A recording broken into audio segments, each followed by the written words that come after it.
Listen to those beautiful tunes. All right, well, thank you for welcoming us back to the TEDx stage. Our next guest is DJ producer Ravin, the executive DJ at Buddha Bar in Paris. He also plays all over the world. And Ravin was recently in Italy. He played at Module Nova and Milano Marittimo. Milano Marittimo, yes. Marittimo. At the Pineta, yeah. Yes, beautiful. So thank you for coming back.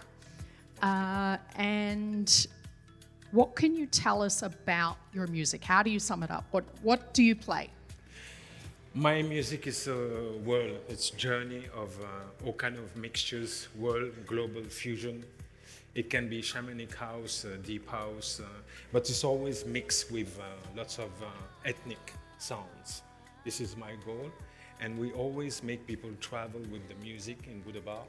This is how we started, because when I was young, I was listening all kind of, let's say, traditional music from Oriental, Indian, Arabic, all kind, but it was more traditionally.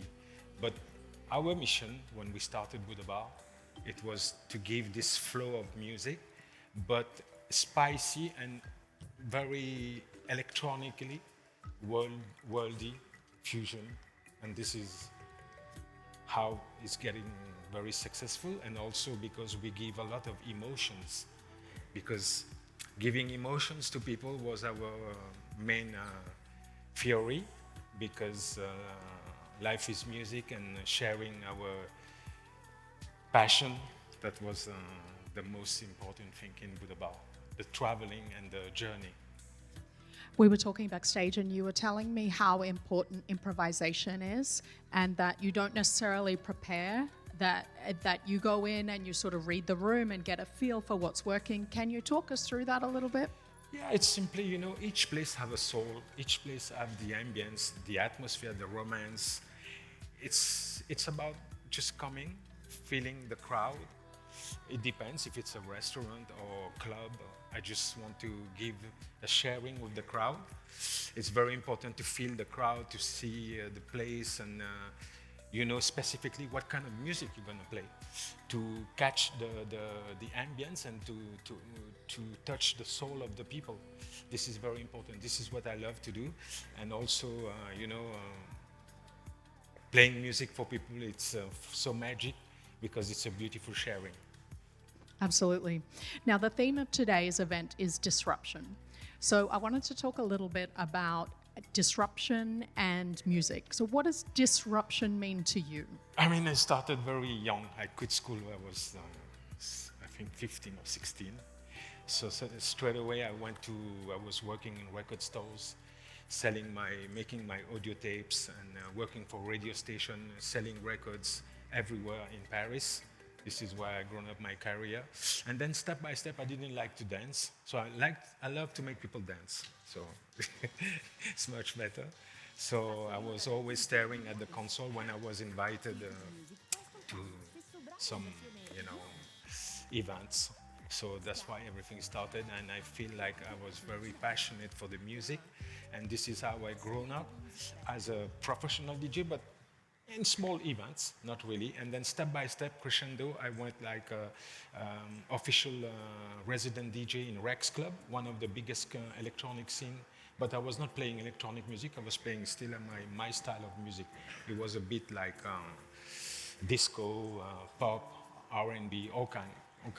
So, and then I was also doing all my session playlists, radio programs, still involving with the DJ, and then growing up step by step in different clubs, and going to London, where I was playing for Momo's, and then from 1994 to 1996 I was in London, and then 1996 I started in Buddha Bar. This is how my career grown up, and crescendo I met Mr. Bhujun and Mr. Claude Charles. And then they called me, they said, there's a new place in Paris called Buddha Bar. So I was there, I was like shocked, because the place was full of spirit and soul. because it was a huge Buddha, huge ceiling, the lightings, the ambience, the atmosphere, the candles, everything was magic. So I feel like I was home already. And first time I met the owners was Claude was not there. He was in London playing, and then the owners come to me, say, "Are you Ravin?" I say, "Yeah, I am." "Ah, perfect. You fit perfect to the place. Good luck." So that's how everything started. With my career from the eruption from now. Beautiful. So you've been doing this for 40 years. 30 of those are at Buddha Bar. It'll be Yes. the 30th anniversary next year. Next year. Now I started in 1996 in Buddha Bar, Paris. And then next year we're going to celebrate our 30th anniversary. Plus the brand is expanding a lot. We have lots of franchise worldwide, so a lot of countries. I invite you to check the website, buddhabar.com, so you can see all the cities where Buddha Bar is implanted. And the adventure is coming, is growing, and we always give this fascination for the cultures, the music, and also the food and the ambience. How have you seen the audience change over 4 decades? I mean, it's a really interesting position you're in, right? You're behind the DJ booth and you see the audience in front of you. So I imagine you have sort of a front row view of how things have changed over the decades. Yeah, it's a very good question, because nowadays, when I started, people were going to the clubs or even for the restaurants or some places like Costas, Café Del Mar, Buddha Bar. All these places, people came for the experience, for the food. It's an experience, for the music, for the ambience, and especially nowadays, I think people were going out before really to enjoy the music, for dancing, it was an exchange, a real exchange. What's pity nowadays, I think that it's gone. Because people, I'm not criticizing, don't get me wrong. I'm just telling that I feel now when I play, people just come there for showing off or taking pictures or videos. It's no more the exchange with the DJs now. It's you're just playing the music sometimes for the fancy, for the crowd, but it's different. But still some places, like when I play in Ibiza or Tulum or Mykonos, people really enjoy the music. Still, they don't. And some clubs now is when you go in the club in Berlin, example, they took your phone, they put a stick on the. Really, they take camera it because they don't want people. They want people to enjoy, and this is the sadness of the part of the clubbing now, because I think people are more enjoying like it used to be before. Yeah. All right, let's talk a little bit about the influences in the music that you play. Your father is Indian, your mum is Mauritian, and you grew up in Mauritius. How have those cultures influenced the music that you gravitate to and what you like to play? Oh, mostly, when I grown up in Mauritius Island, I was always listening to Indian music, folkloric music, Bollywood music. So this is how everything started, because I have this sensibility. Because sensibility, I think you don't buy it, you have it. Because my parents were into the music, not my mom, but my dad was mostly into the music scene. And he was a yoga teacher also, so everything started with the passion for the music, because I knew already at 9 or 10 years old I will be focused on the music. So I started officially at 15 years old selling records. So it's part of the family. Yeah. And how is the music different? I mean, I think we know a lot of folks know about Indian music. They know Bollywood. They know the culture. What about Mauritian music? It's a traditional music. It's called Sega. Sega. It's a mix of French and Creole. All the Sisters Island down Africa, and this is the language there.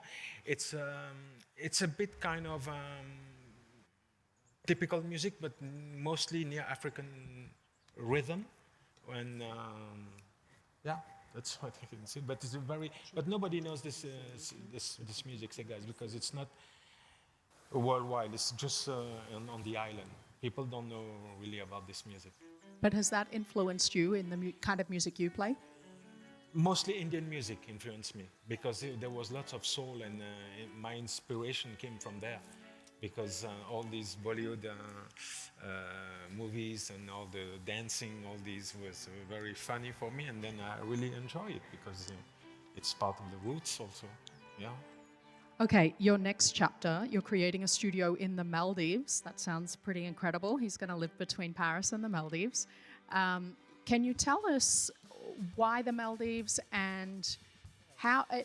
So you tour and you're out and DJing, and then you are recording in studio. Can you talk to us a little bit about the balance between those two things? One of them is quite solitary, and one of them is really out on the public stage. Yeah, Maldives is unique. I was there, I got inspired there because they invited me to come there in Ravin, in the North Atoll of the island. So I was doing the curation for the music there. So they invited me to come. First of all, they got contact with me, say, can you do just the curation? I said, no, I have to come on the island to feel the atmosphere, to feel the place. And I did the album over there. In 1 week, everything was done. But it's completely different. Island, like Maldives, it's more for honeymoons, more quiet, seaside, great food. You have to be with the right person to enjoy. And on the other side is traveling in Las Vegas. I'm playing on Monday in Las Vegas, going to different countries. Each country have a specific style, specific kind of music. So I just adapt myself, just let the flow goes and feel it like that, yeah. Okay, one last question. How would you sum up the Italian audience? Like when you're playing here, how is it different from playing other places around the world? Oh, Italy is very good because they know about music. They understand about music. It's not because I'm in Italy I'm saying that. It's the truth. Because I was playing in Italy since 1997. My first gigs was in Milano, in Café Solaire. So every time I play in Milano or all around Italy was amazing because it's a good crowd.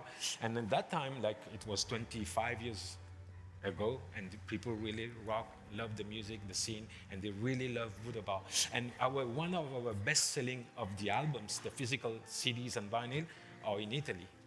So, that's incredible. Yeah, we have great fans in Italy, and we love Italy. Yeah. Okay, beautiful. DJ Ravin, thank you so much for being here, and we can't wait to see what you spin up for us tonight at the after party. Improvising as usual. Beautiful. Thanks.